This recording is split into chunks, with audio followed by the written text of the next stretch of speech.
একটি কথা আমি বলতে চাই বহুদিন ধরে, কিন্তু বলা হয়নি। আজকে সুযোগ হয়েছে, তাই আমি বলতে চাচ্ছি।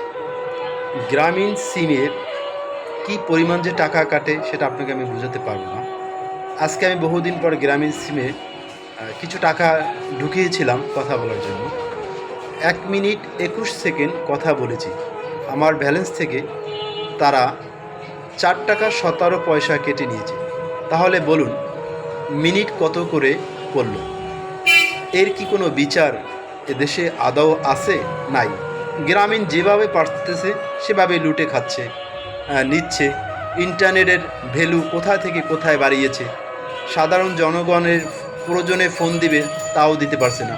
সবার তো আয়ের, ইনকামের অবস্থা এক না ভাই, সেটা বুঝতে হবে।